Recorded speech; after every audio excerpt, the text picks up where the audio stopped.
3 years ago, Earth underwent a monumental transformation. Animals and plants began evolving at an astonishing rate, far beyond what anyone had anticipated. In response, humanity discovered a method to harness and control these rapidly evolving creatures to prevent global catastrophe and maintain peace. Those who mastered this skill became known as monster trainers. Murong Chilye, a homeroom teacher for high school class 3 in the sophomore year, shares this vital information with her students. She explains that this event marks the dawn of a new era for Earth, emphasizing its importance as part of the upcoming test. She concludes the lesson by announcing a monster gaming examination scheduled for the following day, encouraging interested students to attend with their parents. Outside Chang'an Third High School, Gao Peng, an 18-year-old student, finishes his classes and begins his walk home. Gao Peng has always dreamed of becoming a monster trainer, but lately, he has been facing a series of challenges.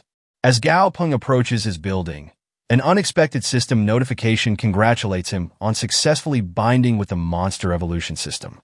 The system informs him of its capabilities to help identify and analyze monsters, encouraging him to utilize its features.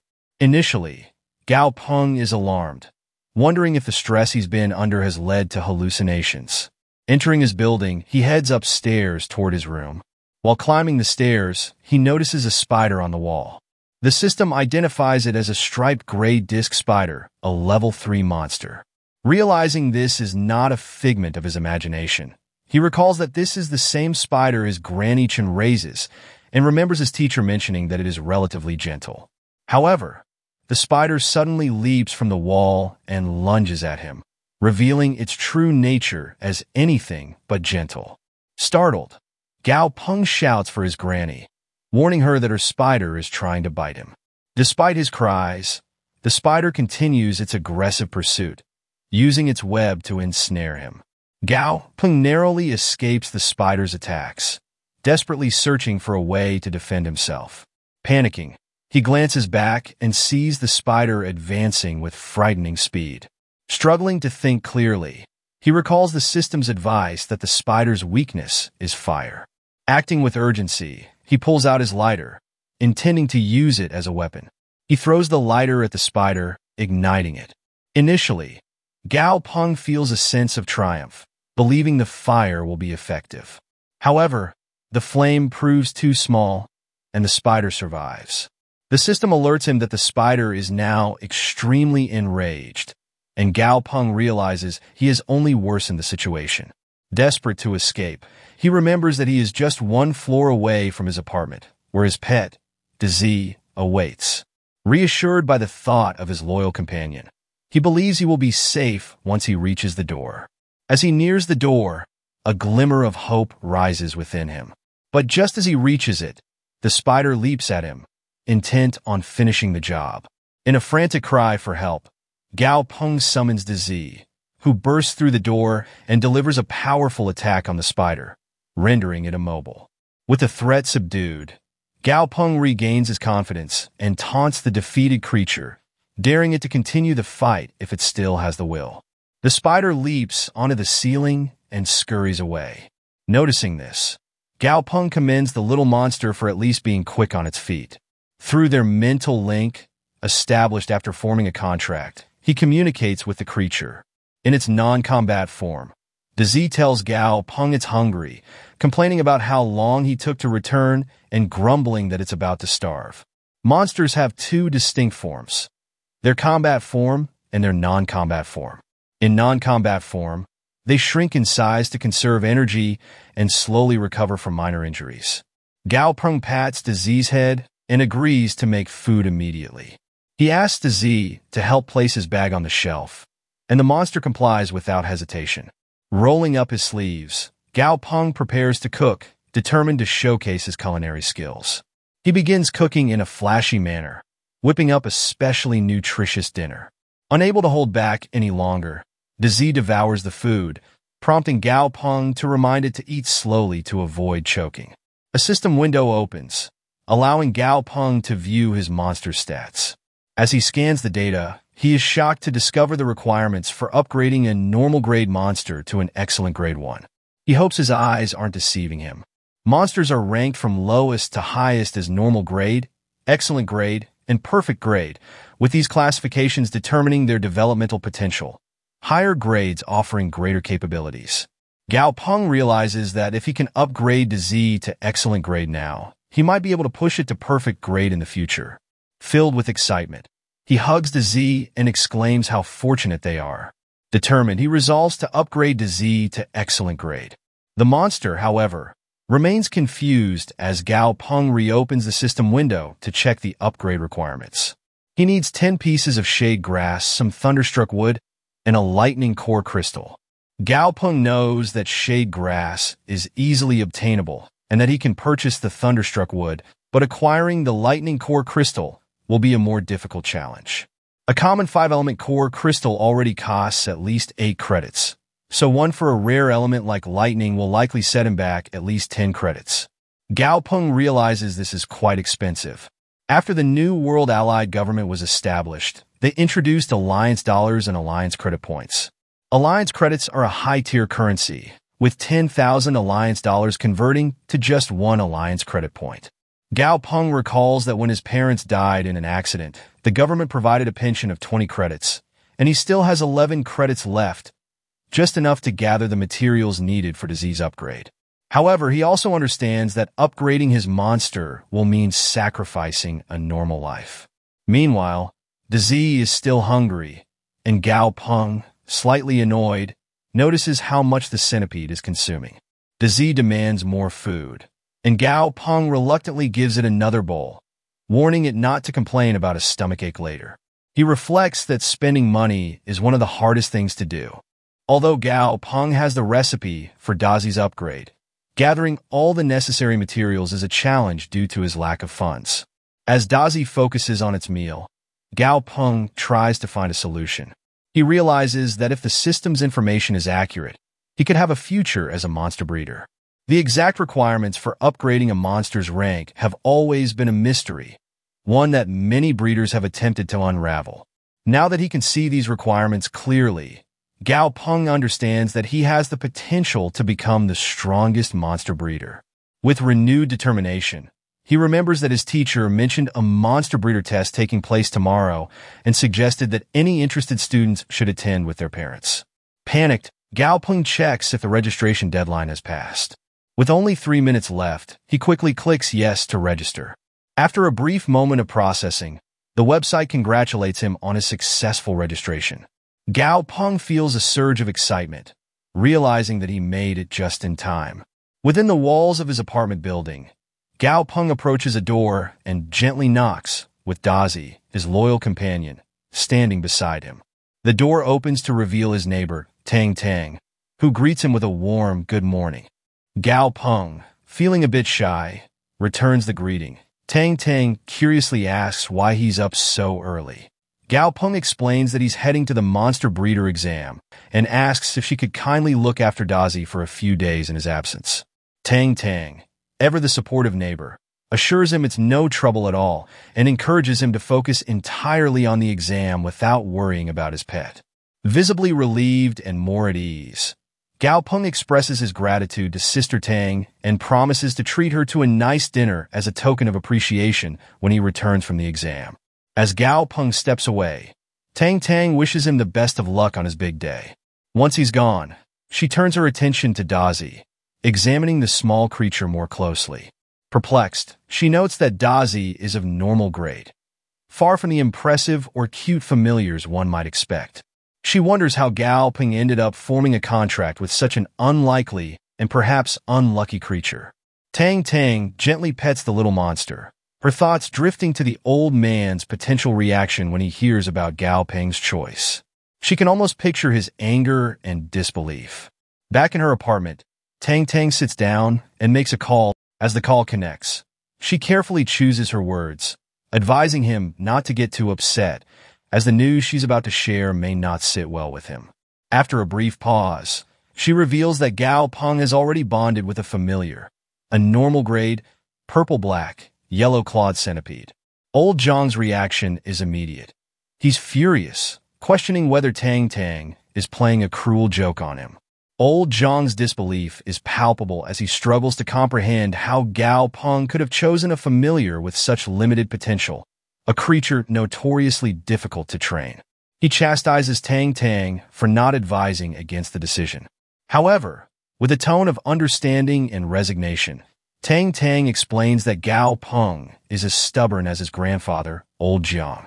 She adds that the centipede was left to Gao Peng by his daughter, a fact that holds significant emotional weight. Shifting the conversation, Tang Tang inquires whether Old Zhang is still preoccupied with his own affairs. She muses aloud that if she were in his position, she would have already dealt with the disobedient, replacing them with a new batch of obedient individuals. After all, the world is full of talent. Feeling a bit drained from the discussion, Tang Tang decides not to interfere further, fully aware that Old Zhang will proceed in his own way, as always. She reassures him that with her by Gao Peng's side, there's no need to worry about Gao Peng facing any serious danger.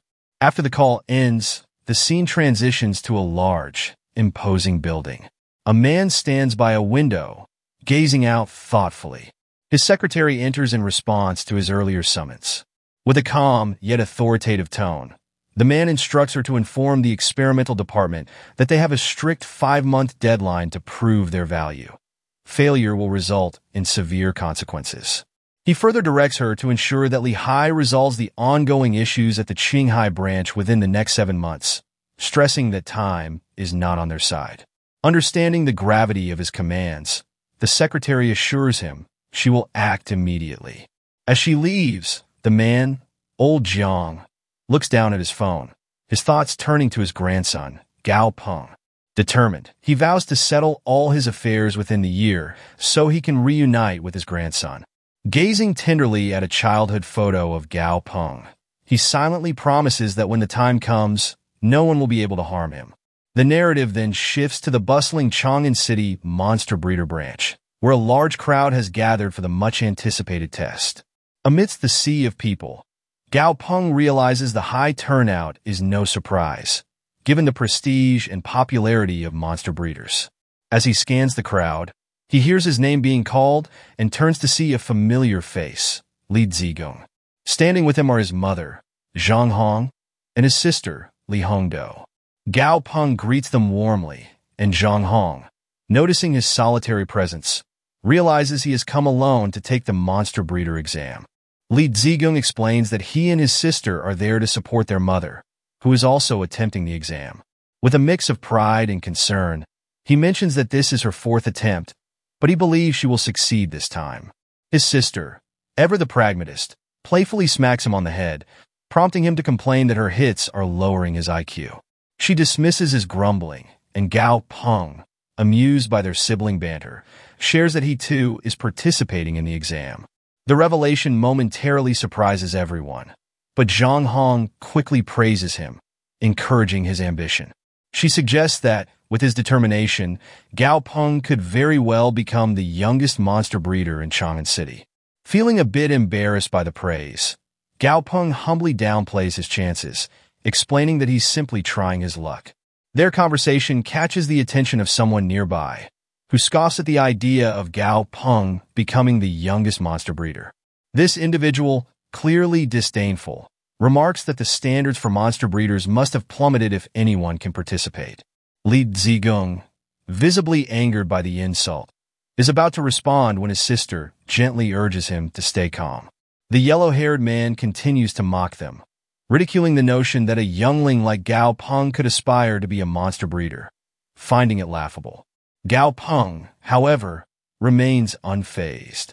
He thinks to himself that if becoming a monster breeder were as easy as throwing verbal insults, this guy would be a top-tier breeder by now.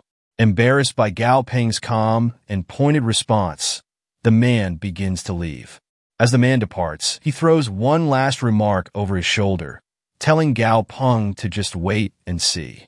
Li Zigung, puzzled, wonders aloud who the man was and why he acted so arrogantly. His mother explains that the man is none other than Wang Shu, the young master of Wang Corporation, who has already failed the monster breeder exam 4 times in a row.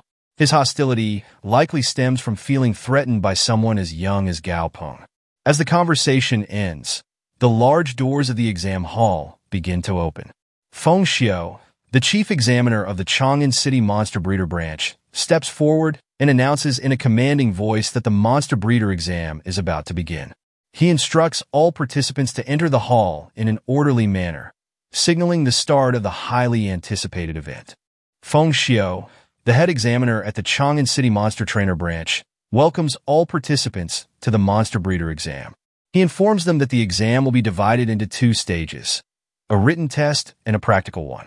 Emphasizing the importance of the first stage, the written exam, he explains that it will test their observational skills.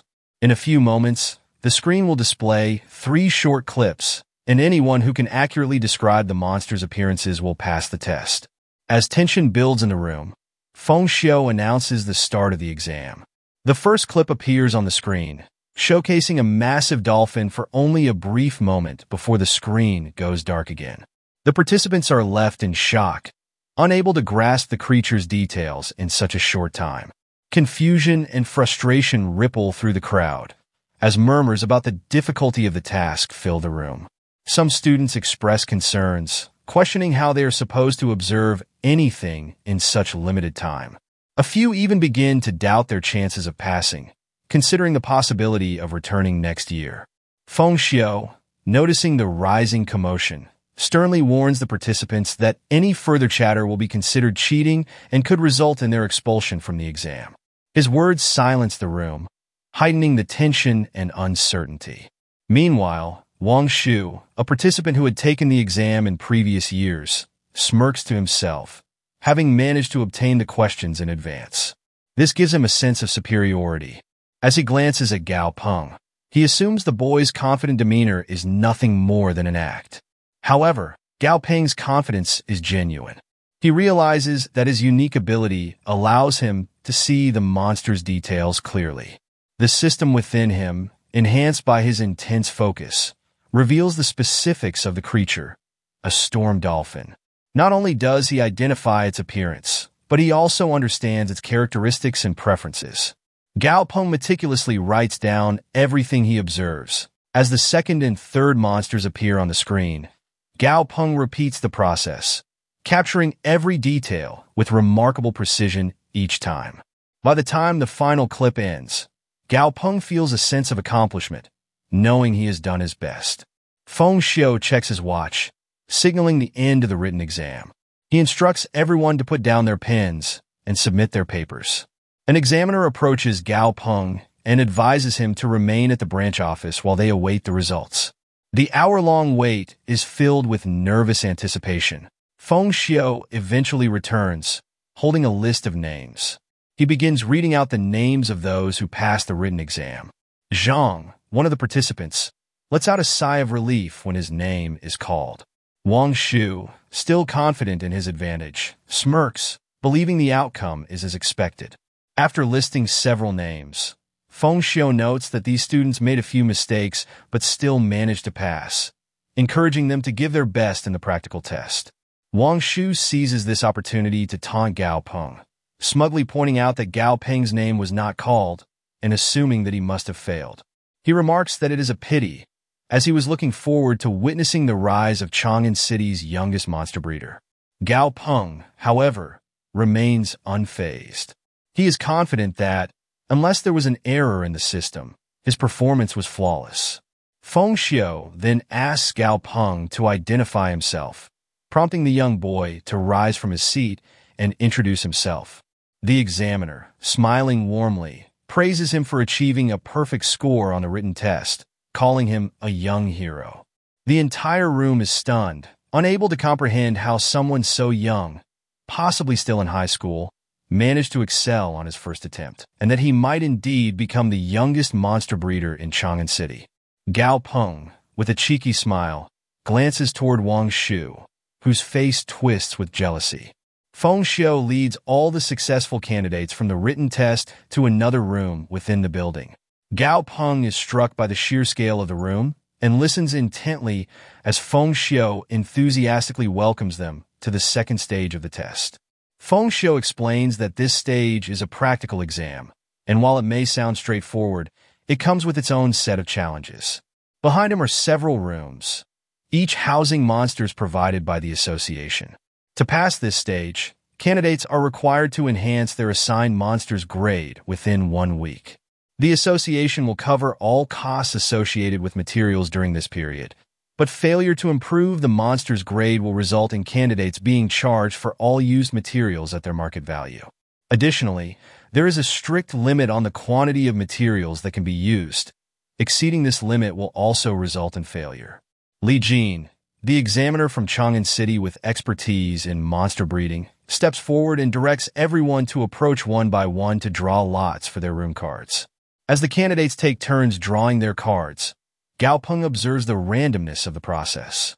This unpredictability regarding the type of monster each candidate will receive is a key factor that contributes to the difficulty of the monster breeder exam, which is known for being one of the most challenging to pass. Wang Shu, watching the proceedings with a smirk, remarks that Gao Peng will enjoy a brief period of satisfaction before facing something significantly more difficult. Gao Peng hopes for a favorable draw. As he reaches for a card, a mysterious, shiny object seems to guide his hand, causing him to select a card almost unconsciously. Li Jin observes this with a knowing smile. Zhang, who has drawn room number 6, shows her card and inquires about the boy's room number. With a smile, Gao Peng reveals that he has drawn room number 10. Feng Xiu then instructs everyone to locate their respective rooms and announces the commencement of the practical exam. Zhou Yuan, the individual responsible for managing the rooms, introduces himself to Gao Peng and offers his support should any issues arise during the exam period. Gao Peng shakes hands with Zhou Yuan and uses his card to unlock the door to his room. As the door swings open, he is confronted with the sight of a massive and formidable monster whose intimidating appearance is enough to unsettle anyone. Upon checking the system notification, Gao Peng learns that the monster's condition is listed as deceased and dispirited. Feeling a surge of disappointment, he turns to Zhou Yuan and inquires about the Red River ape's condition. Zhou Yuan explains that the Red River ape has been subjected to excessive experimentation, leaving its body fraught with residual and conflicting energies. Originally, the association had planned to eliminate the Red River ape, but due to a shortage of alternative monsters, it was included in the test for the new candidates. Zhou Yuan recounts that he had questioned Manager Li about the decision to include the Red River ape in the test despite the availability of other monsters. Manager Li had dismissed his concerns, indicating that he had his own reasons and plans. Zhou Yuan recalls Manager Li's assurance to young Master Wang that, regardless of the candidate's abilities, success in the practical test would be improbable. Zhou Yuan adds that the Red River ape's survival is a testament to its stubbornness and perseverance, but its chances of achieving an upgrade are exceedingly slim given its current state. He offers Gao Peng the option to retain his written test score and defer the practical exam to the next session if he prefers. Gao Peng, gazing at the daunting monster, acknowledges Zhou Yuan's generous offer but decides to accept the challenge. He thanks Zhou Yuan and wishes him well as the examiner exits the room. Gao Peng then looks at the pitiful creature, its condition a result of previous candidates' failures. He recalls how some candidates had struggled with the Red River ape, with one even dismissing it as practically worthless. The monster begins to wail, and its eyes well up with tears as it reacts to the distress it has endured. Determined to make a difference, Gao Peng gently approaches the creature and starts to pet its head. He speaks reassuringly, promising to do everything in his power to help it evolve and improve. He opens the system window to review the upgrade requirements for the Red River ape and discovers 2 distinct evolutionary paths. The first path involves a standard evolution, which requires expelling toxins from the monster's body to advance to an excellent grade Red River ape. The second option is a more complex, pathological warping evolution. This path involves absorbing Yin's power to completely eliminate the ape's weaknesses toward the Yin attribute. The probability of this evolution resulting in a brand new type of monster with a starting grade of at least excellent is quite high. Gao Peng carefully examines the requirements for both evolutionary paths. He notes that the standard evolution path necessitates a significantly greater amount of materials compared to the pathological warping evolution. Gao Peng decides to take a gamble and opts for the pathological warping evolution. He meticulously reviews all the requirements and compiles a list of necessary materials, which includes black candlegrass, skull mushroom, and withering grass. He presents this list to Zhou Yuan, who, upon inspection, realizes that all the materials are highly toxic. Zhou Yuan questions whether Gao Peng's intention is to nurture the Red River ape or potentially harm it. Gao Peng reassures Zhou Yuan that a condition as severe as this one requires an equally potent remedy and assures him to relax, explaining that he knows what he is doing. He closes the door behind Zhou Yuan, who then reflects on how Gao Peng, despite achieving a perfect score on the written exam, seems to be all talk and no action. Over the next 3 days, the scene shifts to the examination area, where candidates are struggling and failing miserably. Some have to withdraw from the exam due to injuries, while others are perplexed by their inability to achieve results despite meticulously adhering to the material and measurement requirements for the culture medium. One candidate, overwhelmed by frustration, even loses his hair as he questions why he has seen no progress. In room number 10, Gao Peng notes that the interface guidelines are accurate. The black candlegrass acts as a stimulant, effectively healing the minor scratches and injuries sustained by the Red River ape. After 3 days of consuming black candlegrass, the ape's mental and physical health has been restored to peak condition. Additionally, the ghoul crystal core has begun to show its effects. All that remains is to soak the Red River ape in a sulfuric acid mixture. Gao Peng recalls that Zhou Yuan had given him the keys to the cage and mentioned that the monsters provided by the association are typically non-aggressive. However, the Red River ape's extensive history of experimentation means it is likely to be an exception. Zhou Yuan had also advised him to exercise extra caution. Gao Peng understands that releasing a monster without a blood contract is inherently risky, but having come this far, he decides to place his trust in the ape. He informs the monster of his intention to release it and instructs it to behave obediently before unlocking the cage door with the key. The moment the door opens, the monster leaps out and charges at Gao Peng with what appears to be aggressive intent. However, in an unexpected turn of events, the monster embraces Gao Peng in a hug. Gao Peng smiles and tells the monster to let go, emphasizing that upgrading its grade is the priority. He then presents the monster with a formidable-looking bathtub filled with a strange blue liquid and requests that it soak in the tub. He reassures the monster that it will emerge transformed once it has completed the bath. Initially hesitant, the monster tentatively dips its hair into the water, which begins to bubble, evaporate, and emit smoke. The sight of the smoke frightens the Red River ape, making it reluctant to enter the tub. Gao Peng, sensing the monster's fear, offers further reassurance, urging it to trust him.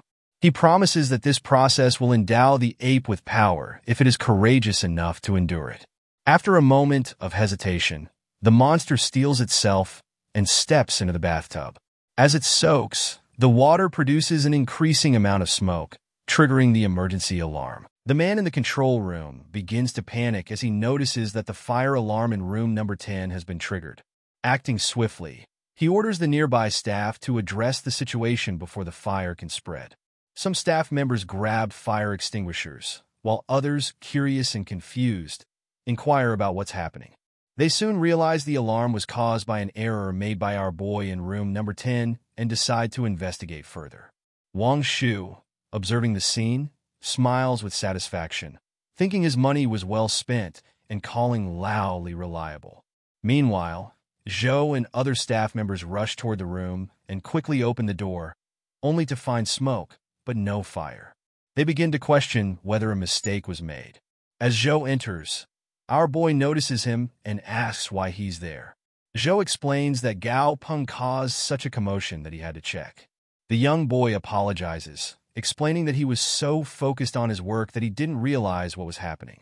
Zhou reassures the control room staff that he has thoroughly inspected room number 10 and found no abnormalities, requesting that the fire alarm be deactivated. With nothing amiss, everyone begins to head back. Feng Xiao enters room number 10, questioning the commotion. He discovers that the disturbance was caused by someone attempting to foster a monster. The other candidates peer into the room, quickly realizing that the situation is far more serious than they initially thought, especially given the boy's inexperience and youth. Wang Shu, skeptical, assumes there's no monster in the room and believes the experiment has failed. He wonders how our boy will manage to get out of the situation. Just then, the bathtub begins to bubble unnervingly, and a monster suddenly emerges, startling all the candidates and Wang Shu. The Red River ape has transformed into a completely different creature, towering above them. Feng Xiu, confused, asks what it is, and Lao Li recognizes it as the same Red River ape. Zhou begins to believe that the boy may not be all talk after all.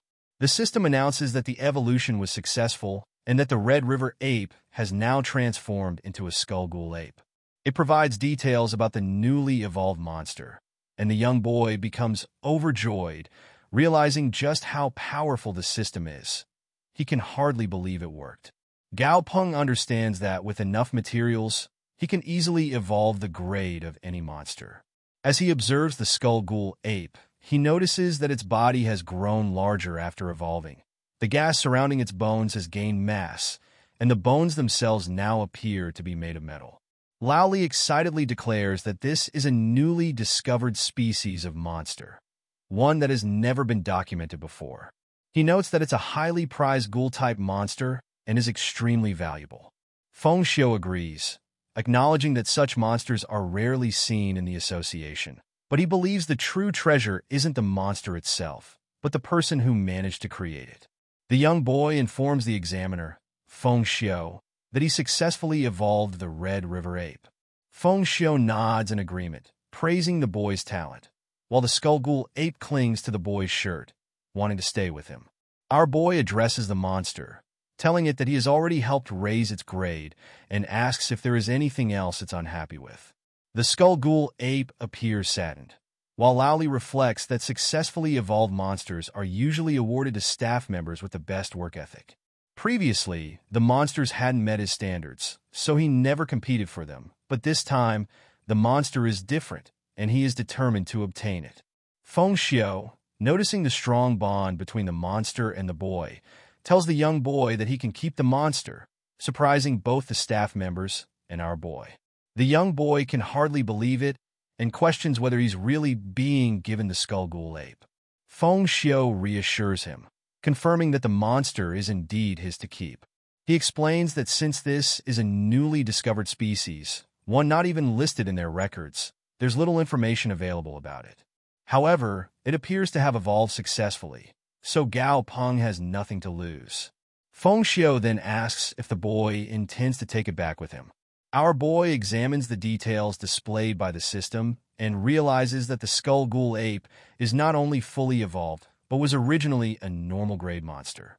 Now, it has reached the perfect grade, and all he needs to do is wait for it to reach level 20, at which point it will be immediately upgraded to a commander tier monster. He reconsiders and suspects it might already be a commander tier, noting that ghoul-type monsters are especially rare and difficult to find. Zhou, observing the newly evolved monster, tells Gao Peng that it definitely wants to go with him. The monster appears somewhat sad, and Lao Li advises the director to pause, stating that this situation doesn't align with their compliance standards. According to the association's tradition, successfully upgraded monsters are typically awarded to staff members with the best work ethic. Additionally, the Red River ape has undergone experimentation 6 times already, making it impossible to determine if this particular experiment led to its evolution. Wang Shu supports Lao Li, arguing that the monster should have been eliminated in the first place. He dismisses our boy as a young brat, doubting that he could have helped a dying monster evolve. Lao Li agrees, echoing Wang Shu's sentiments, and Wang Shu even accuses the young boy of cheating. Feng Xiu, irritated, demands an explanation of how Gao Peng could have cheated.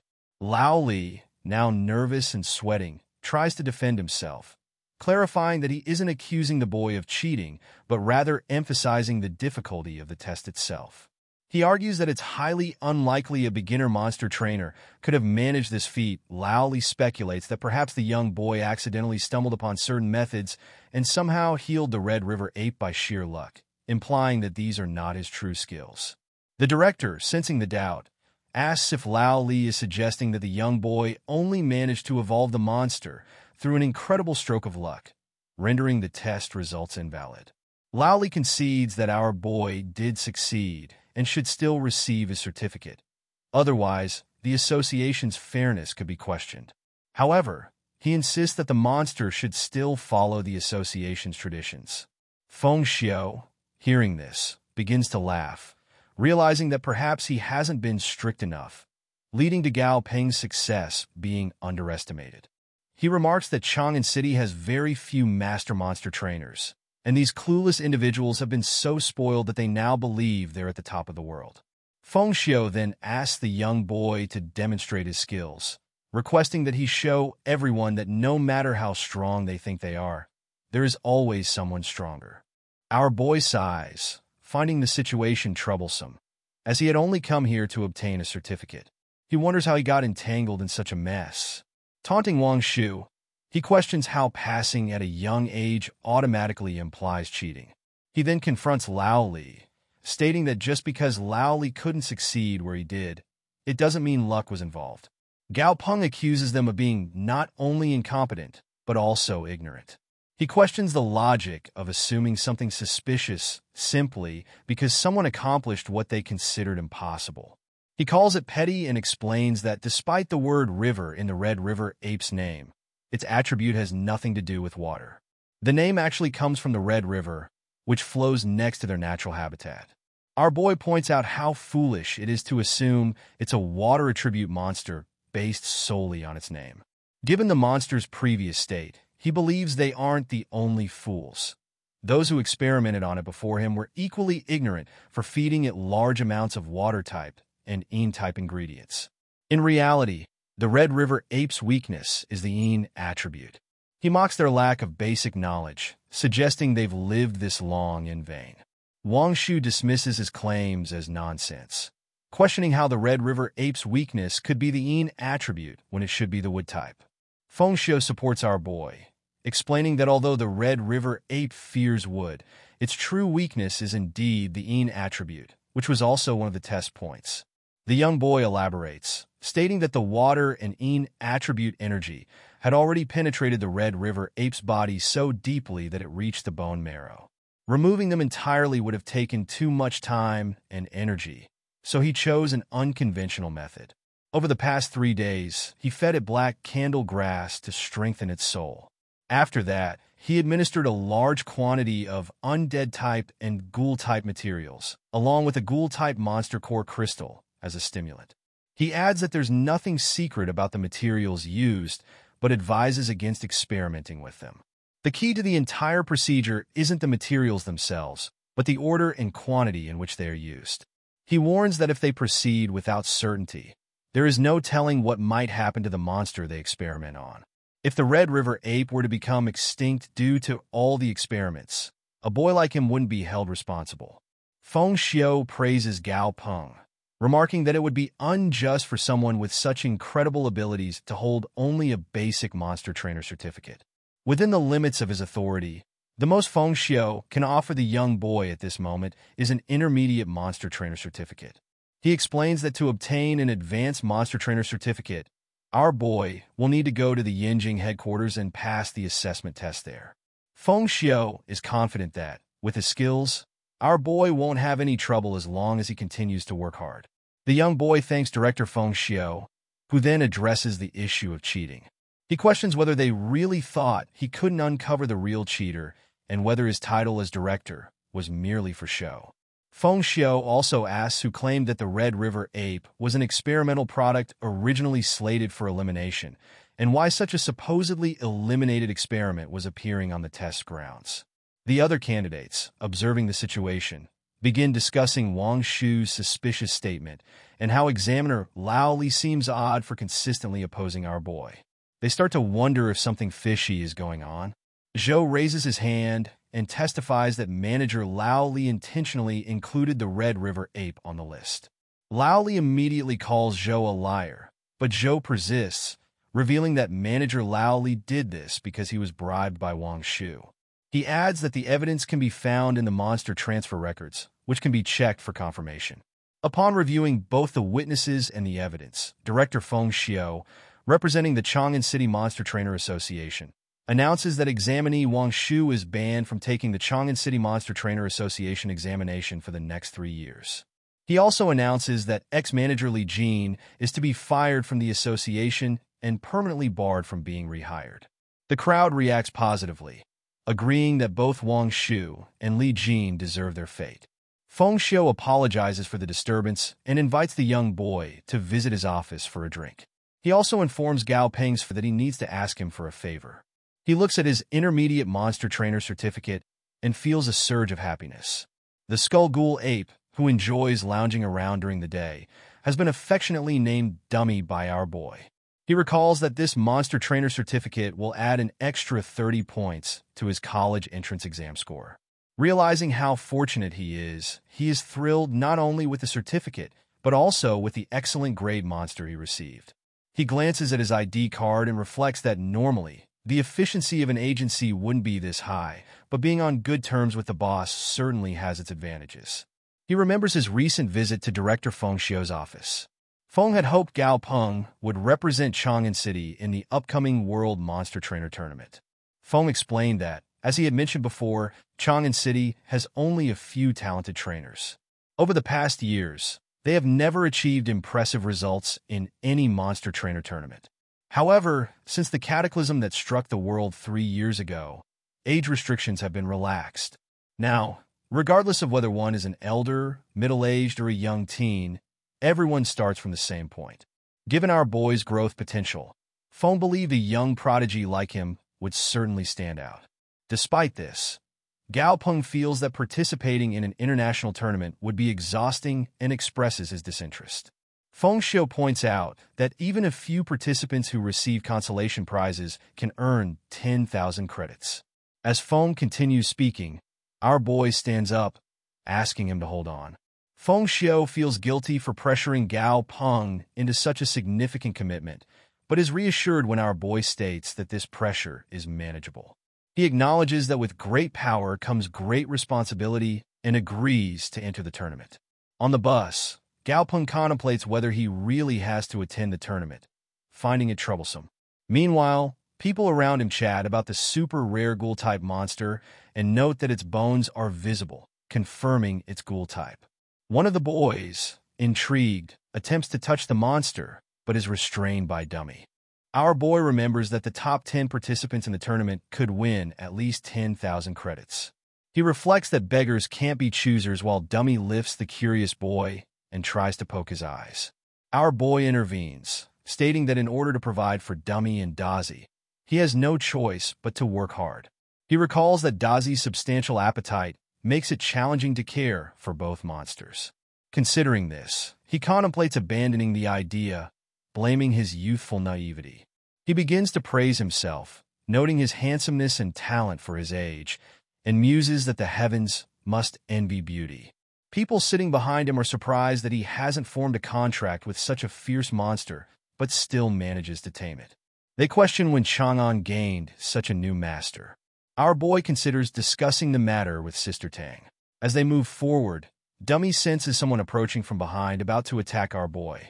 Reacting quickly, Dummy pushes him out of the way, saving Gao Peng from the attacker.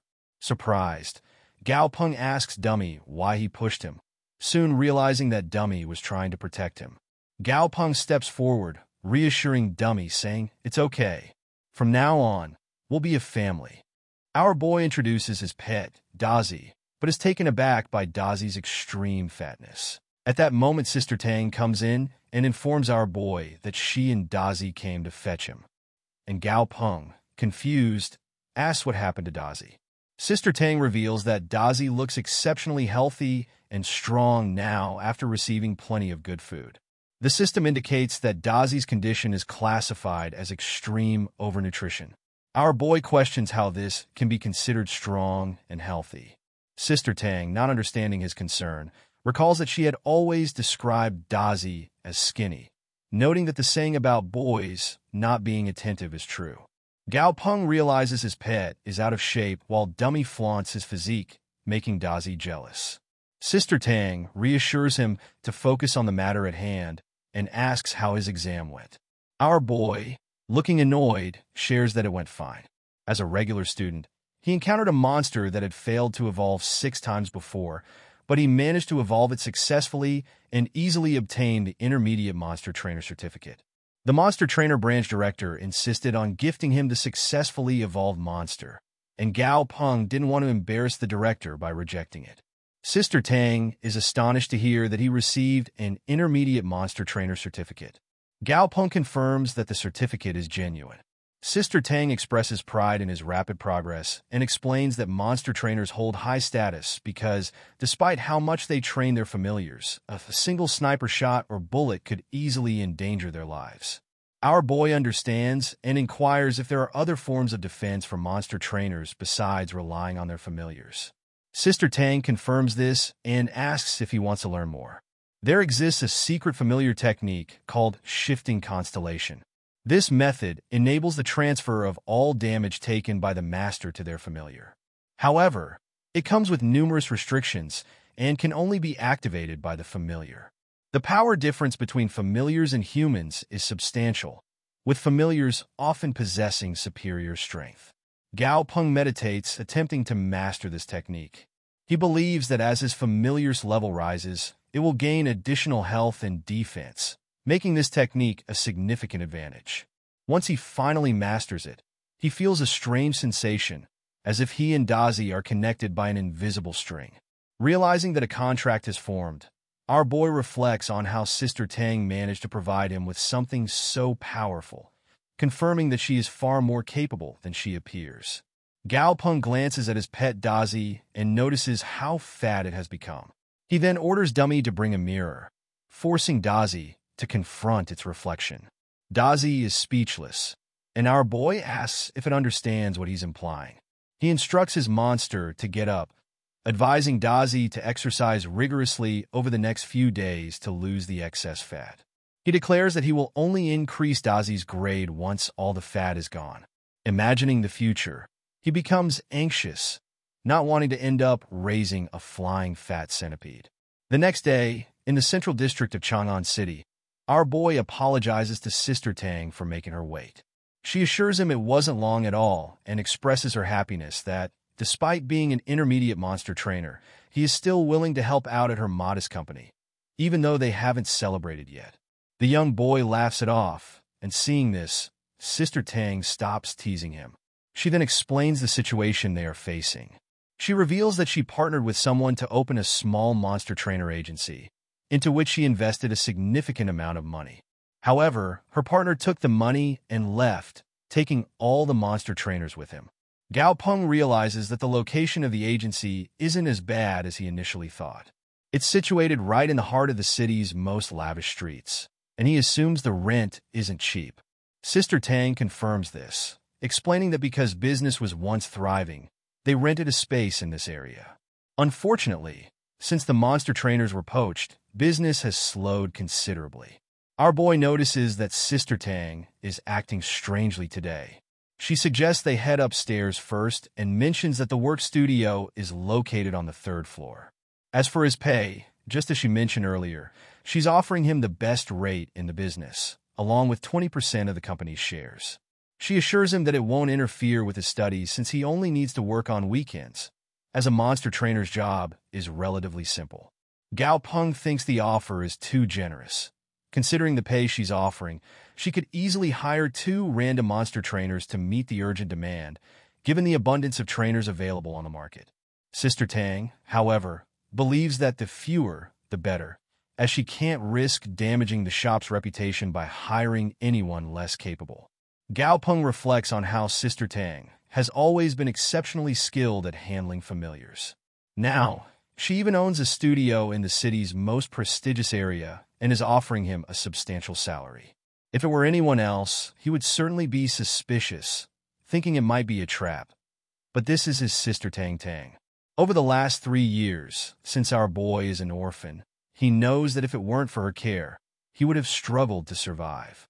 He reassures himself, convinced that Sister Tang would never do him harm.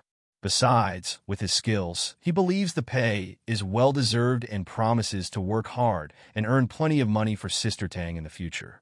Deciding to trust her, he listens as she wishes for a happy collaboration between them. Though she appears slightly nervous, she soon realizes everything has gone smoothly, confident that Gao Peng hasn't found anything suspicious about the situation. On the third floor, Aya Quan greets them both. Sister Tang introduces Gao Peng as an expert and also introduces Quan as their receptionist. She informs our boy that Quan has already been briefed and will now familiarize him with the work environment and colleagues. Excusing herself, Sister Tang mentions she has something to attend to and wishes Gao Peng good luck before heading out. Our boy feels a bit puzzled, noticing several loopholes in the situation. Quan then suggests they begin by registering his information, to which Gao Peng politely apologizes for the trouble. While entering his details, Quan is surprised by how young he is and finds it hard to believe that he's already an intermediate monster trainer, suspecting he might have swindled their wealthy boss. Meanwhile, our boy reflects that if he wants to earn big money for Sister Tang, he'll need to establish a standard price for his services. He knows he's different from other monster trainers. If people follow his instructions, success in monster promotion is almost guaranteed. In such a scenario, our boy realizes he can't possibly charge the same rate as other trainers. Although he's not entirely driven by money, he feels that accepting anything less would undermine his expertise and disrespect the cheat codes he's mastered. Determined to push through, he decides to triple the usual rate for an intermediate monster trainer. After Quan finishes his registration, he thanks her. She then brings up the pricing and asks if he's sure about setting it at 3 times the normal rate for an intermediate trainer. She explains that, due to his lack of prior work experience, he might not fully understand the risks. Setting prices too high could not only drive away potential clients, but also harm the studio's reputation. As Gao Peng considers her words, someone unexpectedly walks in and interjects, clarifying that Quan is simply suggesting he prove his worth for the higher rate. Quan immediately recognizes the newcomer as Master Ma. Master Ma tells Gao Peng that as long as he can heal his familiars, the higher price isn't an issue. He's even willing to pay 10 times the amount. Quan tries to calm the customer down, but he insists that if the promotion of his monster is successful, he wouldn't mind paying even 10 times the amount. Gao Peng reassures him, stating that there's no need for that. After all, it's his first order, and even if he were a VIP, 3 times the amount is more than sufficient. The customer notices the young boy's confidence in handling his familiar. Our boy calmly asks him to be patient and hand over the familiar so he can assess it before giving a definitive answer. Trusting him for the moment, the customer reveals a small, injured purple monster from a box and anxiously asks if it can be treated. Using his system, Gao Peng analyzes the monster's stats and quickly identifies a conflicting variation that requires immediate attention. Realizing the monster is in danger, he questions the customer about what he fed it to cause such a condition. Master Ma admits he gave his familiar a blood jade mushroom, hoping it would trigger its evolution. He anxiously asks if Gao Peng can treat it. Our boy assesses the situation, noting that the purple electric rat is already in the process of evolving, but is suffering due to a conflict between its blood and electric attributes. Consulting his system, Gao Peng determines that, by following the system's guidelines and transforming the conflicting attributes into complementary forces, he should be able to successfully complete the purple electric rat's evolution. Without hesitation, he instructs Quan to gather 5 shadow fruits, 5 grams of scarlet maple pit, 50 grams of golden lightning leaves, and 1 bloodbat monster core crystal, urging her to hurry. Gao Peng then asks the customer if he's familiar with the monster trainer's guidelines, explaining that while he'll develop the treatment plan and source the materials, the customer will need to cover the costs. Master Ma assures him that this won't be an issue. Gao Peng gently holds the little monster, comforting it with the promise that, as long as he's around, it will successfully evolve. In the treatment room, Our boy puts on gloves and prepares for the evolution process.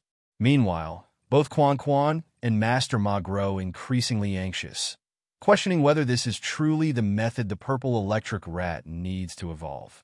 As Gao Peng begins the procedure, holding the little rat on the table with a knife in hand, he casually asks if something is wrong, noticing their growing nervousness. Their anxiety peaks when our boy suddenly throws the monster into a boiling bowl, prompting Master Ma to try and stop him. Quan Quan, equally alarmed, voices concerns about the potential compensation they'll owe if things go awry. Our boy reassures the customer what's in the bowl is a carefully curated medical bath designed specifically for the familiar's recovery. He explains that heating the liquid helps the little monster absorb the medication more effectively. Deciding to let it soak for another 10 minutes, Gao Peng waits patiently. Master Ma tries to calm his nerves, recalling that there are only 2 high-ranked monster trainers in Chang'an City, both of whom are major figures and nearly impossible to secure an appointment with. Realizing his best option is to trust Gao Peng, despite him being an intermediate monster trainer, Master Ma resolves to let him proceed, figuring he can deal with any issues later if something goes wrong. After 10 minutes, the customer anxiously asks Gao Peng how much longer it will take. Our boy reassures him, stating that the process will soon be complete. Suddenly, the familiar leaps out of the bowl at incredible speed, darting around and knocking things over with remarkable agility. The customer is overjoyed, realizing that the evolution was successful and his familiar is fully healed. Quan Quan becomes anxious as she watches the little monster wreak havoc in the treatment room. Gao Peng congratulates the customer, informing him that he has hit the jackpot with this familiar. It is of perfect grade with dual attributes, and with just a bit more training, it will advance directly to a commander-tier familiar. The customer apologizes for his earlier rudeness, admitting he did not expect our boy to successfully help his familiar evolve. He thanks Gao Peng sincerely, but the young boy humbly replies that all the customer did was pay for his services. Our boy then hands the customer the bill, which includes charges for the office damage and consultation fees, and informs him that payment can be made later. He also provides another list to Quan Quan, instructing her to send all the materials on the list to his house and to deduct the cost from his pay. Quan Quan acknowledges his instructions, while the customer mentions he has another familiar he would like Gao Peng to examine. He asks if our boy can schedule an appointment for the following day according to his availability, adding that money is no object. He is even willing to pay 4 times the amount. Our boy tells the customer that it's not about the money. He simply has classes tomorrow and won't be available. The customer, surprised, asks what kind of classes they are, speculating that they must involve special association training or a master passing on their legacy. Gao Peng corrects him, explaining that they are just regular third-year senior high school classes. Deciding to call it a day, he considers heading home to finish his homework. The customer is left wondering if all high school students are this capable. Meanwhile, Quan Quan recalls that just a few days ago, Sister Tang spent a substantial amount to buy this studio and then laid off all the monster trainers. Sister Tang had even instructed Quan Quan to keep this a secret from our boy. Quan Quan had assumed it was just another rich person's whim, but did not expect it to turn into something substantial.